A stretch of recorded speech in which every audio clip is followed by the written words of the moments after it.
नमस्कार, स्वागत है आप सभी का। मैं हूं आपके साथ कुमार कुणाल धीरज। आप देख रहे हैं उत्तराखंड न्यूज। उत्तराखंड में मुख्यमंत्री पुष्कर सिंह धामी ने यह बताया है कि 4 धाम की सारी तैयारियां पूरी कर ली गई हैं। हरिद्वार पहुंचे थे मुख्यमंत्री और इस दौरान उन्होंने कहा कि 4 धाम यात्रा में चाहे होटल वाले हों, तीर्थ पुरोहित हों, टैक्सी वाले हों, सभी का सुझाव और सहयोग लेकर इसे सकुशल संपन्न कराया जाएगा।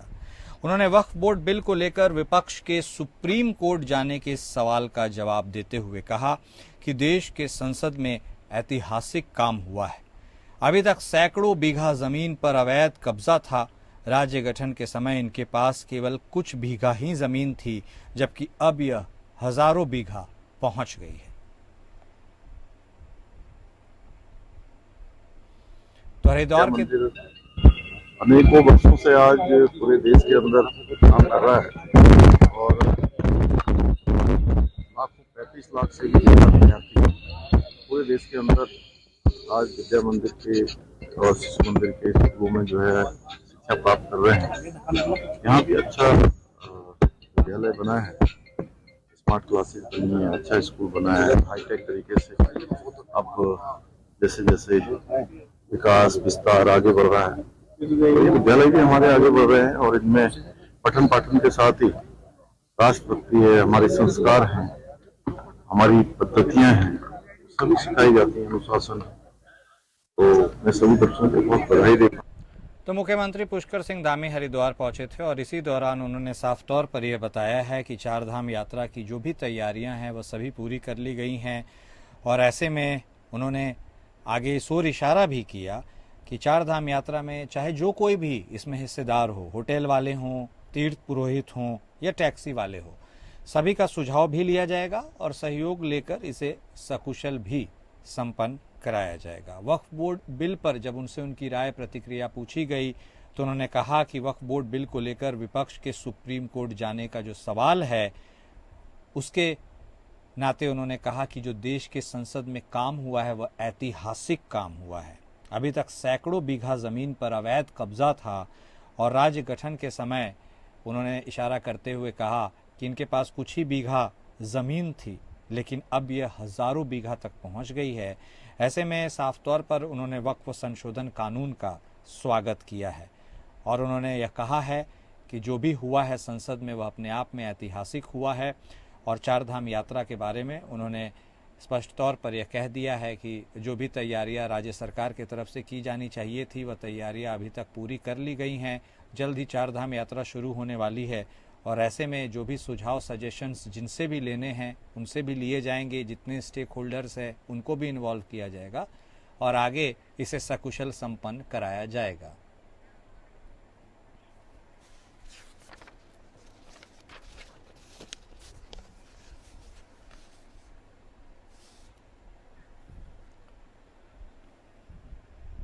देहरादून के सलावला स्थित दून कॉम्प्लेक्स में सक्रिय सदस्यता सम्मेलन का आयोजन किया गया। मसूरी विधानसभा क्षेत्र के सक्रिय सदस्य सम्मेलन में पार्टी के सैकड़ों कार्यकर्ताओं ने भाग लिया।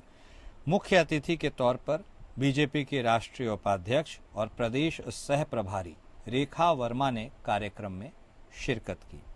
इस दौरान सह प्रभारी रेखा वर्मा ने भारतीय जनता पार्टी के विश्व की नंबर 1 पार्टी बनने तक के संघर्षमय सफर को विस्तार से बताया। कैबिनेट मंत्री गणेश जोशी ने अपने संबोधन में कहा कि बीजेपी केवल एक राजनीतिक दल नहीं बल्कि एक विचारधारा है जो सबका साथ, सबका विकास, सबका विश्वास और सबका प्रयास के सिद्धांत पर कार्य कर रही है। उन्होंने कहा कि प्रधानमंत्री नरेंद्र मोदी के कुशल मार्गदर्शन और उत्तराखंड में मुख्यमंत्री पुष्कर सिंह धामी के नेतृत्व में बीजेपी सरकार विकल्प रहित संकल्प के ध्येय के साथ प्रदेश को विकास के शिखर पर ले जाने के लिए प्रतिबद्ध है। मंत्री जोशी ने कहा, प्रधानमंत्री नरेंद्र मोदी के नेतृत्व में देश ने अनेक ऐतिहासिक फैसलों को साकार किया है। भारतीय जनता पार्टी एक लोकतांत्रिक पार्टी है। भारतीय जनता पार्टी कार्यकर्ता आधारित पार्टी है और समय समय पर पार्टी के कार्यक्रम कार्य समितियां होती रहती हैं। और आज मसूरी विधानसभा की जो सक्रिय सदस्य हैं उनकी कार्यशाला का आयोजन यहाँ पर किया गया है और जो पार्टी के आगामी कार्यक्रम हैं उन पर चर्चा हुई और 11 साल के अंदर माननीय प्रधानमंत्री मोदी जी के नेतृत्व में भारत जिन ऊंचाइयों पर पहुंचा है उन सब विषयों पर चर्चा हुई है। तो आगे फिर हमने चुनाव में जाना है और अपने नेतृत्व के साथ अपने कार्यक्रमों के साथ हम जनता के बीच में जाएंगे। और हमारे साथ हमारे संवाददाता सतीश कोठारी जुड़ गए हैं, उनसे बातचीत करेंगे। सतीश, तो सबसे पहले यह बता दीजिए कि ये सदस्यता सम्मेलन जो हुआ उसमें कितने सदस्यों ने इसकी भागीदारी सुनिश्चित की, क्या कुछ इसमें निकल कर सामने आया, और जिस तरह से भारतीय जनता पार्टी के प्रति लोगों में रुझान दिख रहा है, क्या इस तरह के सम्मेलन और भी किए जाएंगे?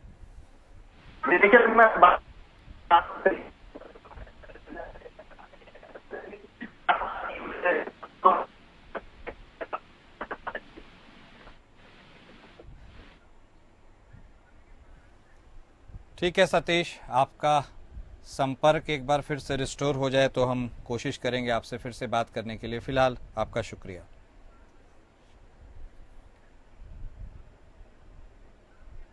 द्वाराहाट विधानसभा क्षेत्र के असगोली ग्राम के घुना क्षेत्र में भूस्खलन की चपेट में आकर जेसीबी चालक की घटनास्थल पर ही मौत हो गई।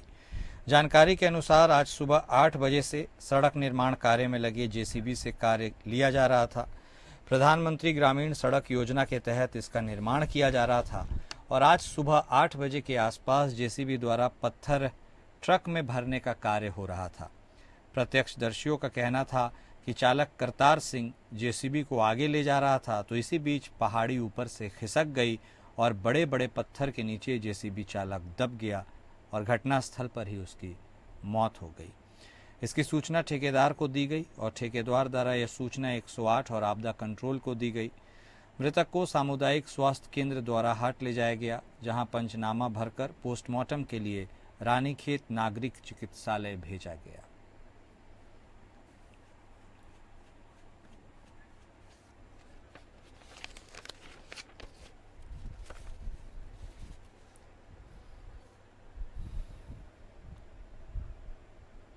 और अब खबर जनपद उधम सिंह नगर के खटीमा से है, जहां खटीमा के कंचनपुर पचपेड़ा ग्राम सभा में एक घर में अचानक आग लग जाने के कारण उनका पूरा घर तबाह हो गया। बीती शाम आए आंधी तूफान के बीच शॉर्ट सर्किट होने से अचानक आग की चपेट में यह घर आ गया और इसके कारण पूरा घर जलकर खाक हो गया, जिसमें घर का सारा सामान, जिसमें कपड़ा से लेकर खाने की सारी वस्तुएं शामिल थी, वह जलकर खाक हो गई। वहीं उनकी रोजी रोटी का सहारा यानी उनका घोड़ा भी बुरी तरह झुलस कर आखिरकार उसने भी इसमें दम तोड़ दिया।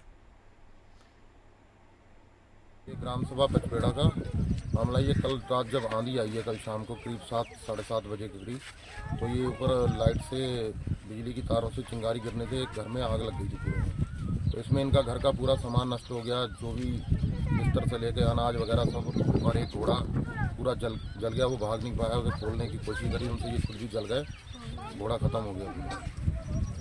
आपका नाम? मेरा नाम गुरप्रीत सिंह झंडा, प्रधानपति हम। कालसी चक्राता मार्ग पर उस समय अफरा तफरी का माहौल हो गया जब विकास नगर से सहिया आ रही परचून के सामान से लदे एक यूटिलिटी वाहन के चापनू पहुंचते ही उसमें अचानक आग लग गई। देखते ही देखते आग ने पूरी गाड़ी को अपने चपेट में ले लिया। चालक सहित वाहन में सवार सभी लोगों ने किसी तरह से कूदकर अपनी जान बचाई। स्थानीय लोगों ने आग बुझाने की खुद काफ़ी कोशिश की, लेकिन आग की लपटें इतनी भयावह थी कि कुछ ही समय में यह पूरी की पूरी यूटिलिटी वाहन समेत उसके पीछे परचून का जो सामान रखा हुआ था वह जलकर राख हो गया। मौके पर पहुंची सहिया पुलिस आग लगने के कारणों का पता लगाने में जुटी है। वाहन में जो 2 लोग सवार थे वो सुरक्षित बताए जा रहे हैं।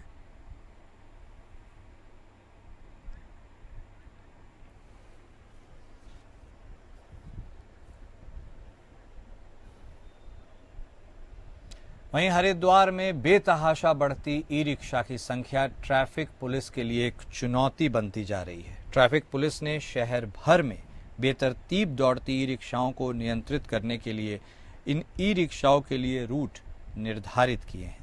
साथ ही हर रूट पर कलर कोड भी लागू किया गया है। जीरो जोन क्षेत्र में ई रिक्शाएं प्रवेश नहीं कर सकेंगी। उसके अलावा हाईवे पर भी ई रिक्शाओं की आवाजाही को रोका जाएगा। अगले महीने से चार धाम यात्रा शुरू हो जाएगी, जिससे शहर भर में भीड़ भाड़ बढ़ जाएगी। ऐसे में ट्रैफिक व्यवस्था और भीड़ के दबाव को संभालने के लिए ई रिक्शाओं पर नियंत्रण बहुत जरूरी है। एसपी ट्रैफिक जितेंद्र मेहरा का कहना है कि सभी अधीनस्थ अधिकारी और कर्मचारियों को इस व्यवस्था को लागू करवाने के लिए निर्देश दिए गए हैं।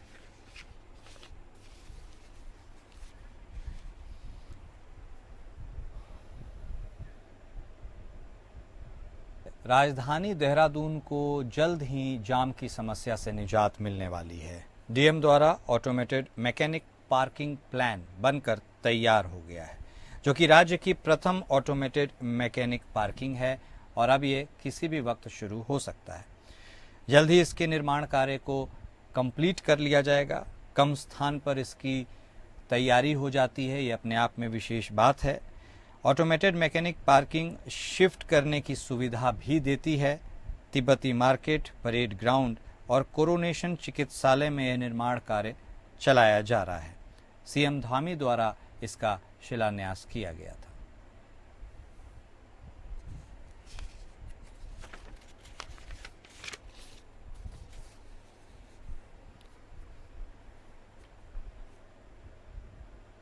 उत्तराखंड की विश्व प्रख्यात चार धाम यात्रा 30 अप्रैल से शुरू होने जा रही है, जिसमें गंगोत्री और यमुनोत्री 30 अप्रैल से, 2 मई को केदारनाथ और 4 मई को बद्रीनाथ के कपाट खोले जाएंगे। चार धाम यात्रा के दौरान बड़ी संख्या में निजी और कमर्शियल वाहनों की आवाजाही उत्तराखंड में देखने को मिलती है, जिसकी वजह से उत्तराखंड में वायु प्रदूषण का खतरा भी बना रहता है। इसके लिए राज्य सरकार ने किसी भी कमर्शियल वाहन के लिए ग्रीन कार्ड अनिवार्य किया है। उत्तराखंड परिवहन विभाग के ई पोर्टल के जरिए कमर्शियल वाहन चालक ग्रीन कार्ड के लिए आवेदन कर सकते हैं। यह आवेदन की प्रक्रिया कल यानी 11 अप्रैल से शुरू कर दी जाएगी। बिना ग्रीन कार्ड के यात्रा सीजन में कमर्शियल वाहनों का संचालन करना पूर्ण रूप से अवैध माना जाएगा और इसके लिए कड़ी कार्रवाई का प्रावधान भी परिवहन विभाग की ओर से निश्चित किया गया है। हम यात्रा के लिए जो शुरुआत है वो रजिस्ट्रेशन तो 28 से हो रहे हैं पर्यटन के पोर्टल पर। 28 अप्रैल से सभी गाड़ियों के लिए जो कि कॉमर्शियल पैसेंजर व्हीकल हैं, चाहे वो उत्तराखंड राज्य से हों या फिर अन्य राज्यों के, तो चार धाम यात्रा पर जाने के लिए उनके लिए ग्रीन कार्ड बनाना अनिवार्य होता है। और ये एक ऑनलाइन पोर्टल के थ्रू जो कि परिवहन विभाग ने डेवलप किया हुआ है और 2021 से इसको हमने लाइव किया है। और हमारे साथ हमारे संवाददाता सतीश कोठारी जुड़ गए हैं, उनसे बातचीत करेंगे। जी सतीश, यह तो सर्वविदित है कि जब चार धाम की यात्रा होती है तो पूरे उत्तराखंड पर ट्रैफिक का दबाव अत्यधिक बढ़ जाता है। ऐसे में कमर्शियल वाहन को लेकर ग्रीन कार्ड की यह योजना, इसके बारे में दर्शकों को बता दीजिए। और क्या इतनी बड़ी संख्या में कमर्शियल वाहन पोर्टल के जरिए यह सुनिश्चित कर पाएंगे कि उन्हें ग्रीन कार्ड मिल जाए? बिल्कुल, ये जो चार धाम यात्रा शुरू होती है, चार धाम यात्रा में सिर्फ उत्तराखंड के नहीं बल्कि बाहर के वाहन आते हैं। Haryana, Punjab, Rajasthan, all over India के वाहन आते हैं, तो उसमें दिक्कतें होती हैं क्योंकि वो पोल्यूशन होता है, बहुत सारी दिक्कतें होती हैं। फिर वाहन कहाँ से आया, किस राज्य से आया, हर चीज की जांच हो जाती है। इसमें ग्रीन कार्ड बनाने से ये फायदा होता है और ये भी उन लोगों को भी, उन गाड़ी वालों को भी ये फायदा होता है तो कि यहाँ वहाँ बिल्कुल रजिस्टर्ड होती है वो गाड़ी की ये गाड़ी जो है उत्तराखंड में प्रवेश करी है, ये नहीं कि और ये यात्रा पे गई है। तो इसमें उन गाड़ियों के लिए भी फायदेमंद चीज है और उन जो परिवहन विभाग भी के उसमें भी एंट्री हो जाती है कि इतनी गाड़ियां जो है आई हैं, तो उसको लेकर ग्रीन कार्ड बनाना बहुत जरूरी है। और ग्रीन कार्ड से एक और फायदा होता है कि यात्रियों का डाटा भी पता लग जाता है कि इस गाड़ी में ये यात्री जा रखे हैं। तो सभी चीजों को मद्देनजर रखते हुए और देखते हुए कि तो ये ग्रीन कार्ड बनाना बहुत अनिवार्य हो गया।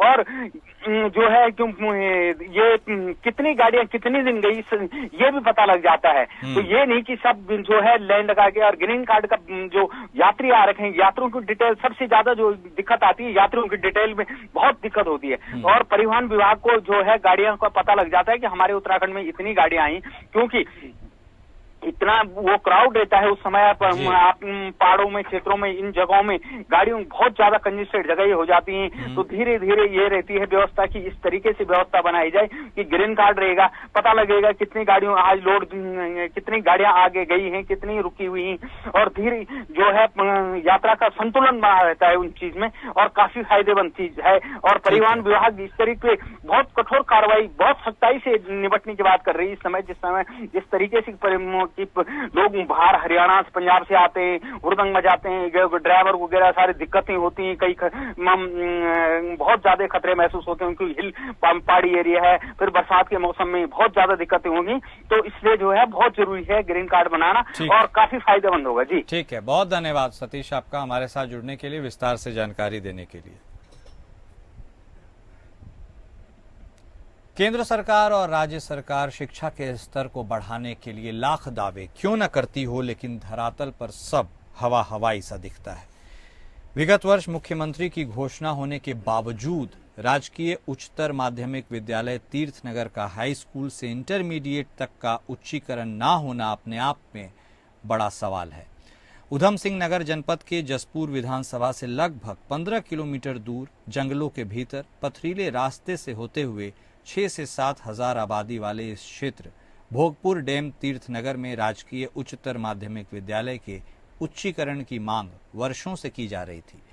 हालांकि जसपुर में एक कार्यक्रम के दौरान मुख्यमंत्री पुष्कर सिंह धामी ने मंच स्थल से इसी विद्यालय के उच्चीकरण की घोषणा की थी, लेकिन एक वर्ष बीत जाने के बाद भी सीएम की घोषणा धरातल पर दिखती नजर नहीं आ रही है और विद्यालय से छात्र छात्राओं को हाई स्कूल करने के बाद आगे की पढ़ाई के लिए विराम लग जाता है।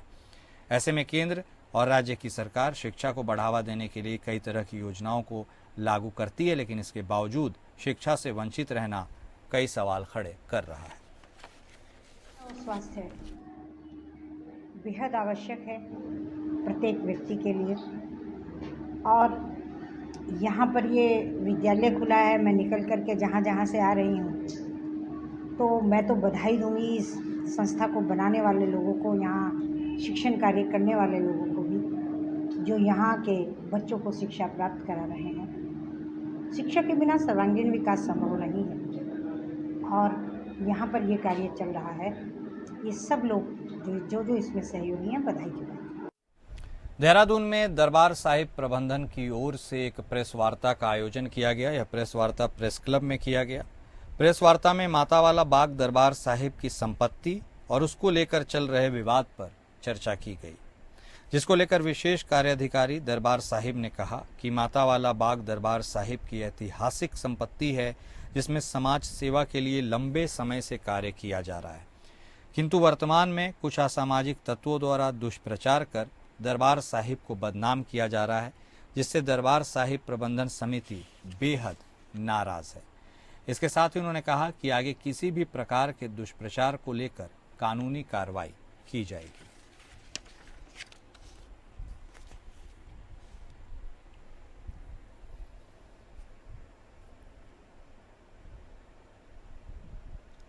देहरादून पुलिस खुलेआम जाम लगा रहे शराबियों पर शिकंजा कसने को तैयार है। पुलिस हर रोज शराबियों की बारात लेकर थाने पहुंच रही है। दून पुलिस ने सड़क किनारे खुलेआम जाम गटक रहे शराबियों को थाने ले जाकर उनका सुरूर उतारने की कोशिश की। पुलिस ने सार्वजनिक स्थान पर शराब पीने वाले 255 व्यक्तियों को गिरफ्तार कर थाने लाया है। सभी शराबियों पर पुलिस एक्ट के तहत चालान की कार्रवाई करते हुए 80,250 रुपए का जुर्माना वसूला गया। साथ ही आगे से सार्वजनिक स्थान पर ना पीने की सख्त हिदायत दी गई। दून पुलिस का यह अभियान लगातार जारी है।